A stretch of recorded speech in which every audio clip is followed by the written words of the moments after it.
उसी पुस्तक को अभी मंगाया जाए, अगर उसमें राधा शब्द हो मैं मुंह नहीं दिखाऊंगा कभी। ऐसा हो ही नहीं सकता, अर्थ का अनर्थ। हाँ? नहीं, हमको कष्ट यह है कि हमको बोलना पड़ा बीच में, क्योंकि अगर अनिरुद्धाचार्य की जगह ये बात और कोई बोलता तो मैं कतई नहीं बोलता। लेकिन अनिरुद्धाचार्य जी इस समय टीवी पर छाए हुए हैं, लाखों लोग इनको सुन रहे हैं, तो ये तो यही समझेंगे ना कि अनिरुद्धाचार्य बोल रहे हैं। इसलिए आपके द्वारा कोई अपशब्द नहीं निकलना चाहिए। मैं आपसे वंदन करता हूं, कभी कोई अनर्थ करना हो तो विचार करके करिए। मैं और कोई बात नहीं, सबको क्षमा मांगता। भागवत जी के अष्टम स्कंद के 10वें अध्याय में लोग कहते हैं भागवत जी में राधा का नाम नहीं है, राधा का नाम नहीं है। ये लोग गलत कहते हैं, जो भी कहता है गलत कहते हैं। लिखा हुआ है, मैं आपको श्लोक दिखा रहा हूं। भागवत जी के 8वें स्कंद के 10वें अध्याय में श्लोक नंबर 40 है, लिखा है उद्यतायुध दौरदंडई राधावंतो भटान मृधे। राधावंतो लिखा, स्पष्ट लिखा गुरुजी। ऐसा है, नाश मत करिए। आधावंत है, आधावंत में दौड़ते हुए या संधि हो गई है गुरुजी। नहीं नहीं, ये गलत बात है। आप जो है उच्चता उठाई आयुधों को लेकर के आधावंत।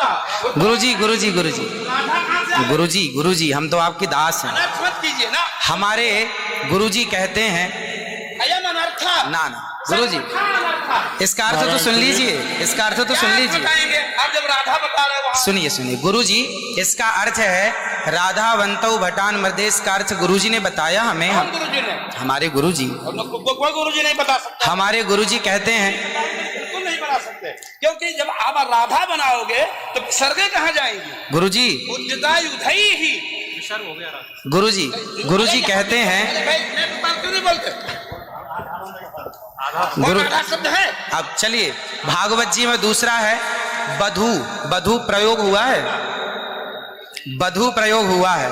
तो बधू का प्रयोग ये है कि वहां श्री राधा रानी का ही स्मरण है। नहीं, लोग कहते हैं राधा नहीं है, तो राधा जी का जिक्र तो कई जगह है। राधा पदवाच्य बधू, जिसका अर्थ संकेत अर्थ हो या लक्ष्यार्थ हो और व्यंग्यार्थ हो, इन तीनों अभिधावृत्तियों के द्वारा राधा शब्द एक भी जगह भागवत में नहीं है। इसलिए जहां बधू शब्द है वहां भी अर्थ राधा है। जहां बधू है, ऐसे पानी का अर्थ जल भी होता है। जहां राधा है, जहां बधू है वहां राधा है।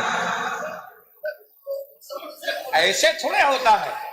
जहां आप जैसे लोग देखिए, आप विश्व हमारे गुरुजी ने बताया, ये हमारी क्या ताकत की हम बताएं? शब्द ही अर्थानाम अभिव्यक्ति इनकी बात सारा विश्व सुनता है। महाराज श्री बोल रहे हैं, हमारी बात 20 आदमी सुनते हैं। महाराज जी सारा विश्व। त्रिपाठी जी, महाराज आचार्य जी, आपके चरणारविंद में मेरा निवेदन है कि अरे आप हटिए सामने से। आचार्य जी आप हटिए भैया। अरे नहीं, लेकिन ऐसा श्रीधर, आप विश्व को सुनाते हैं इसलिए कह रहा हूँ। श्रीधर जी नहीं तो गलत सुना रहे। इन्हें हटाओ। कोई गुरु नहीं बता सकता यार। चलो गुरुजन का हम चलते हैं, अगर गिरिराज जी बता दें। आचार्य जी, श्री गुरुजी ने कहा है कि यहाँ जो राक्षस हैं वो राधा रानी का स्मरण करके, जो राक्षस हैं राधा रानी का स्मरण करके और युद्ध करने चले। जो राक्षस हैं भटान मृधे जो है, गुरुजी ने बताया कि जो राक्षस लोग हैं वो किसका स्मरण करके युद्ध करने चले? श्री राधा रानी का। ब्रह्म वैवर्त पुराण के अनुसार राधा ही मूल आधार है। यहां तक कि राम में भी राधा छिपा हुआ। आप राम का अर्थ समझिए, राम मतलब राधा, माँ मतलब माधव, दोनों का एक अक्ष है, तो राम हो गए। ये बातें स्वीकार है, लेकिन और जैसे बधू, जैसे आपने कहा कि राधा जी भगवान श्री कृष्ण ने अपने कहा आओ मेरे कंधे पर बैठ जाओ, तो किसको, कौन है वहां पर? राधा जी हैं। राधा जी हैं तो हैं, लेकिन वहां बधू है। याम गोपी गोपी मैंने कृष्ण, तो श्री राधा जी कहने का तात्पर्य यह है कि भागवत जी में कहीं राधा का अभाव नहीं है। भागवत जी में कहीं भी शब्दैः अर्थानाम अभिव्यक्ति कई वृत्तिभिः भवति। वृत्तयः कति संख्याकाः? अविदावृत्त्या, लक्षणावृत्त्या, व्यञ्जनावृत्त्या शब्दानाम् अर्थस्य अभिव्यक्तिर्भवति। अस्ति कश्चन विद्वान् वक्तुं शक्नोति? महाराज जी, आप दोनों के पावन चरणारविंद में मैं हाथ जोड़ करके निवेदन करता हूँ, मेरी बात सुन लीजिए। नहीं, आप तो गुरुजन हैं, गुरुजन हैं, आप ही तो सिखाएंगे। मैं कह रहा हूँ अर्थ का अनर्थ क्यों सभा में करते हैं लोग? पूरे विश्व को सुनाते हो। गुरुजी, जो मेरे गुरुजी ने सिखाया वो मैं बोल रहा हूँ। सिखा ही नहीं सकते, आप अशुद्ध बोल रहे हैं बात।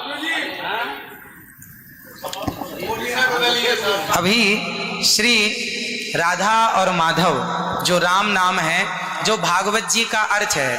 अब कोई पूछे कि राधा का अर्थ क्या है, तो राधा का अर्थ ही कृष्ण है, वो कृष्ण का अर्थ ही राधा है।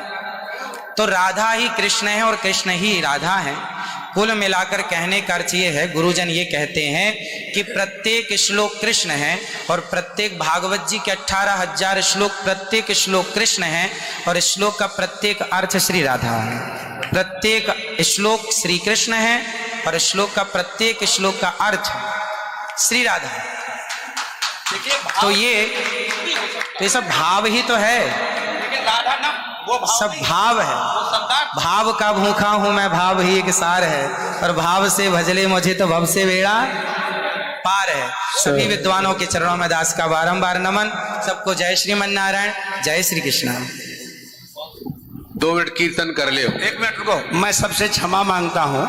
मेरा अनिरुद्धाचार्य के प्रति बड़ी श्रद्धा भाव है, बड़ा आदर है, लेकिन इनकी वाणी चूंकि पूरा विश्व सुन रहा है, ये चैनलों पर आते हैं। भाव जगत में हम कुछ भी कहें, लेकिन जब हम ये कहते हैं ये शब्द में लिखा है, तो वहां पर शब्द और अर्थ का संयोग, क्योंकि गिरा अर्थ जल शब्द बोध्यो व्यनक्ति अर्था शब्दोप्यर्थांतराश्रय एकत्व व्यंजकत्वे तद अन्य से सहकारिता। ऐसा हो ही नहीं सकता कि कोई अर्थ प्रकट हो और उसके मूल में शब्द न हो। वहां संधि है, मैंने आयुधों से युक्त होकर मैंने गदा तलवार तीर लेकर के वो राक्षस आधावन का दौड़े मारने के लिए। शुद्ध यही अर्थ है। किसी अभिधा से, किसी लक्षणा से, लक्षणा तब होती है जब मुख्यार्थ का बाद हो। मुख्यार्थ का बाद हो ही नहीं सकता। श्रीधर स्वामी बता दें, विश्वनाथ चक्रवर्ती बता दें, अनुचार प्रकाश का बता दे, चूड़िकाकार बता दे, और छोड़िए उन बातों को। आपके गुरु जी के पिताजी ने भी टीका लिखी है, उसी पुस्तक को अभी मंगाया जाए। अगर उसमें राधा शब्द हो, मैं मुंह नहीं दिखाऊंगा तुम्हें। ऐसा हो ही नहीं सकता अर्थ का अनर्थ। हाँ? नहीं, हमको कष्ट यह है कि हमको बोलना पड़ा बीच में, क्योंकि अगर अनिरुद्धाचार्य की जगह ये बात और कोई बोलता तो मैं कतई नहीं बोलता। देखिए, अनिरुद्धाचार्य जी इस समय टीवी पर छाए हुए हैं, लाखों लोग इनको सुन रहे हैं, तो ये तो यही समझेंगे ना कि अनिरुद्धाचार्य बोल रहे हैं।